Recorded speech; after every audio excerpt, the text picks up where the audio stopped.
po sa inyong lahat. Kumusta kayo dyan? Dito tayo sa ating bukirin na naman para mag-update tayo sa mga ititanim natin na sili. Yung tanim natin na sili na green o yung siling panigang. So bago tayo magpatuloy, shout out muna natin si Dutors Torpillas. Puntahan natin yung mga pananim natin na sili.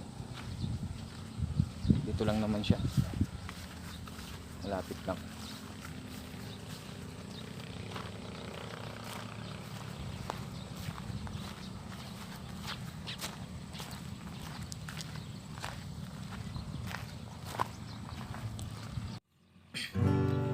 Ito na yung mga tinanim natin mga partners na sili. Kung makikita mo siya, mayroon na silang bulaklak. At yung iba dito, mayroon ng bunga. So yan po yan. Itinanim yan nung kalagitnaan ng Mayo. Kalagitnaan ng summer talagang mainit na mainit to. Kaya lang, nung itinanim natin, ano yun, umulan ng 2 araw kaya nagkakaroon tayo ng pagkakataon na itanim natin agad. Mapapansin yung mga damo sumasabay din sa tubo ng mga ating mga halaman, kaya mahirap linisin yan, lalo na pagka tag-ulan, mabibilis lang silang tumubo. Kailangan natin ng tao na naglilinis dyan. Kaya pag may bakanting oras kami, sinasamantala na namin yung paglilinis ng mga damo para hindi na lumago pa ng marami. Tulad nito, malinis na yung mga gilid-gilid niya. So hindi magtagal, tutubo na naman yung mga panibagong damo. Kaya tiyagaan lang talaga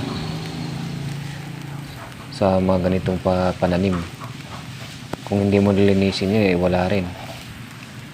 Maging masukal yan pagka inabot na ng tag-ulan.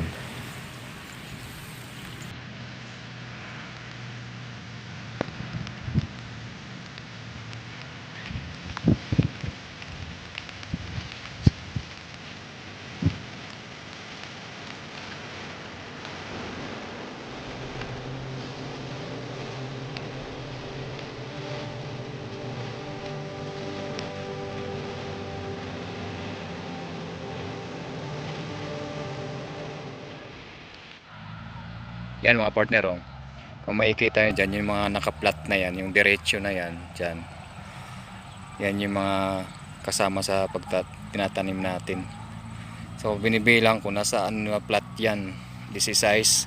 Kaya lang yung ditong banda, hindi siya buo kasi mayroong kalsada na tinambakan namin ng buhangin para makadaan kami doon. Yan, ito na po yung mga siling panigang na itinanim natin nung Mayo.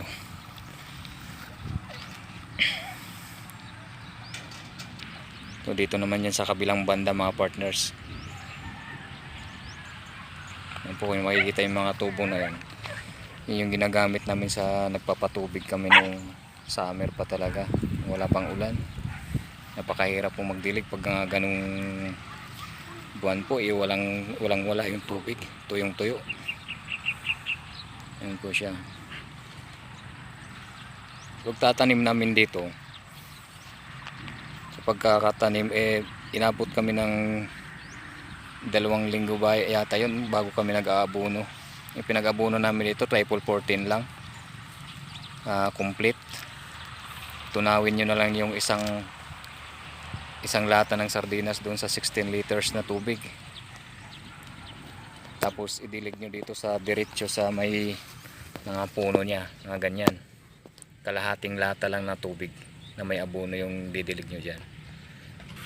Sa pagtatanim ng sili mga partners, hindi naman po mahirap na gaano, kasi pagka na-replanting na siya, dilig-dilig na lang yun para mabuhay ulit, para diretso na yung tubo nya. At pag medyo tumubo na ng konti, abunuhan nyo na agad para may nutrients siya sa kanilang mga ugat. So ayan po yun, malapit na itong mamunga lahat. Siling green na pwedeng ulamin na walang anghang, na pang sigang. So sa update natin sa susunod nito, kung mag-harvest na tayo, para makita nyo kung gaano karami yung mga napipitas nating mga bunga niya. Kapag bumusa malakas na ulan, agutan tayo, kaya ina muna natin kuha sa silihan. Maraming salamat sa inyong panonood. Hanggang sa muling upload ng mga videos tungkol sa sili.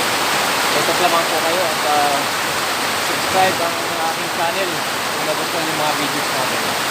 Maraming salamat po.